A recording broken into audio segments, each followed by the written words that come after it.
Hey Film Buffs, welcome back to Film Feature 43. Today we're doing another 43 facts on the Harry Potter series, this time talking about the second film, Harry Potter and the Chamber of Secrets. So, without further ado, let's get into talking about the facts. Harry Potter and the Chamber of Secrets is the second shortest book in the Harry Potter franchise, but this movie is the longest if you don't take into consideration that the Deathly Hallows was split into two different films. And in order to beat Father Time and the aging of the children, production team didn't take much of a break in between the first and second film, starting filming of The Chamber of Secrets 3 days after the release of The Sorcerer's Stone. The first film opened on Friday, and then on Monday we were immediately into shooting Chamber of Secrets. You know, you just back to work, back with the people you know. And to get ready and to save the walls of the older buildings that they were filming in, fake walls were constructed in front of the real ones so they could easily write the threats to the enemies of the air on the walls without damaging the walls themselves. Danny Rad was offered $181,000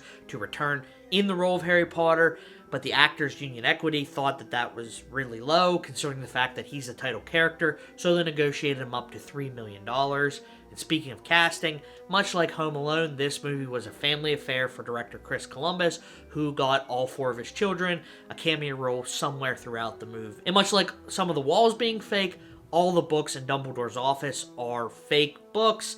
They're actually phone books, just repurposed to look a lot older, like ancient text. And speaking of Dumbledore, this was actually the last movie that Richard Harris got to portray Dumbledore, because unfortunately he died of Hodgkin's disease right after this movie wrapped, and this movie and Prisoner of Azkaban were dedicated in his honor. The animatronic that they used for Fawkes the Phoenix looks so realistic that Harris actually thought that they just got a bird and dolled it up to look like a phoenix. Fawkes got its name from Guy Fawkes, who tried to blow up the House of Lords in the UK in the 1600s. And during the scene where he saves Harry by crying on his wound, the composer John Williams paid homage to his previous work, namely Indiana Jones and the Last Crusade, by playing the music where Harry Jones Sr. is saved by the Holy Grail during that scene. And he also paid homage to Attack of the Clones, which he also composed for.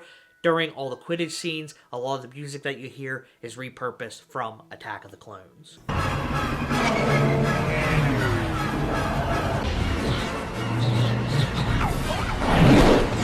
Much like the animatronic for Fawkes, they used a real animatronic for the Basilisk, and the skin of the Basilisk that they used was actually made of rubber and 40 foot long. Expanding on the Basilisk a little bit more, in the book, it said that the only thing that can kill it is the crow of a rooster, so a possessed Ginny goes out and kills all of Hagrid's chickens.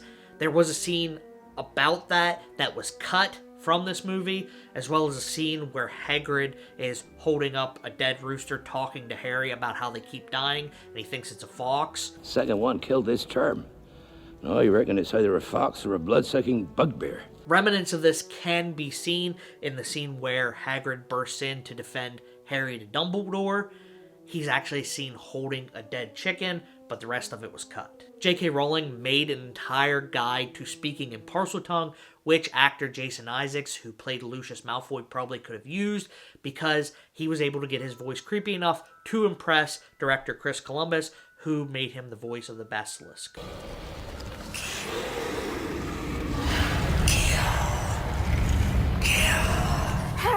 And I, for one, think Isaacs did an amazing job as Lucius Malfoy. He made a lot of character choices for Lucius, like the fact that he wanted the hair to be long to differentiate him from Draco. But I'm glad that I found it quite flattering when I got cast as his dad. I asked for longer hair so people could tell the difference. But in order to keep the hair out of his eyes, he had his head tilted back, which kind of gave him more of a snobby type personality. He also improvised the exchange that Lucius has with Harry in Dumbledore's office. Well, let us hope that Mr. Potter will always be around to save the day. There was nothing written there, and Isaacs went to Chris Columbus and said, I think he would say something to Harry here, and Columbus told him to just go for it. And so his line to Harry and Daniel Radcliffe's retort were all improvised. Don't worry, I will be.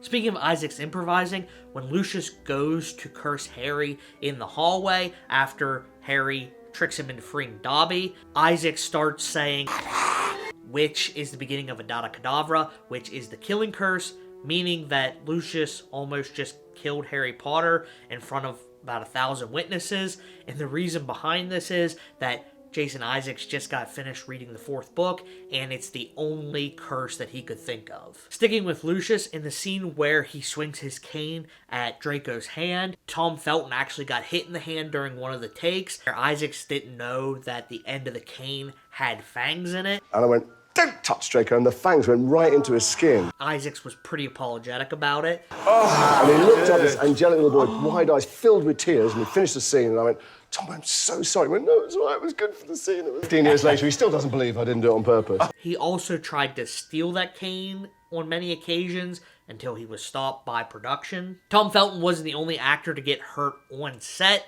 The actors who played Crabbe and Goyle actually got cut in the mouth by the hooks that were holding the treats up during the Polyjuice potion scene.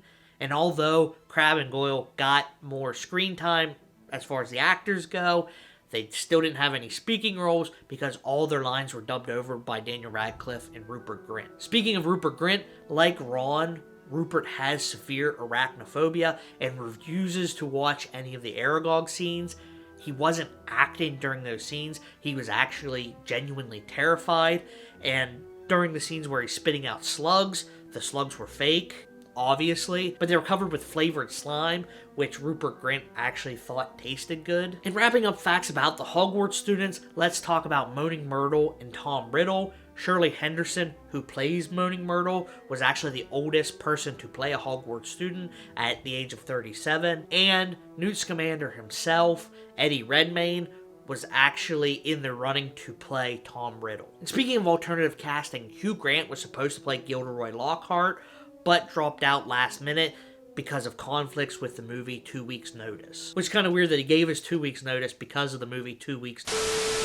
Jude Law was considered to play the role of Gilderoy Lockhart, but was deemed too young. You may know that he went on to play Dumbledore in the Fantastic Beasts franchise, so it came full circle. And Little Dobby was played by a green screen ball and stick in order to get the motion capture right. And according to a lot of news sources in Russia, Vladimir Putin was very upset when the movie came out because he believed that Dobby was supposed to be made to look like him.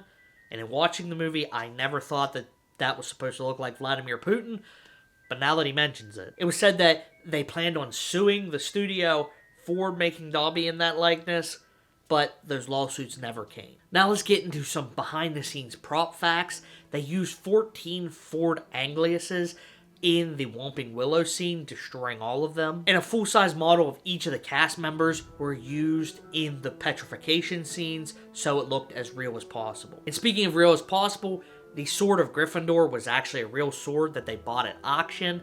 The hilt was repurposed, and they inscribed the name of Godric Gryffindor on the sword, but it was still a real sword. And another interesting prop, the Weasley Clock that shows where all the family members are, on the hand of Fred and George, they're actually stuck together because they're always with each other. And speaking of this clock, there's a scene where Arthur Weasley meets Hermione's parents and says that he understands that Muggles fear them, which is a reference to them being dentists in the book and mentioned later on in the movie series. My parents are dentists. Is that considered a dangerous profession? Which would imply that wizards don't have dentists, which is strange because one of the destinations on the Weasley's clock is the dentist. And even though they apparently don't have dentists, thank goodness the Wizarding World has nurses, because one had to be brought in when an outbreak of lice broke out amongst all the kids. And now let's wrap it up with some post-production facts. This movie is the only Harry Potter movie to have a post-credit scene, and it's also one of two that was not nominated for an Academy Award. But it is the first movie in the United Kingdom to sell 1 million DVDs, so that's a pretty big accomplishment. That's all the facts that I have for you today. Come back for the rest of the Harry Potter movies, and anything that you guys want to hear, let me know down in the comments, and I'll try to make it happen. But as always, thanks for watching, and I'll see you in the next one.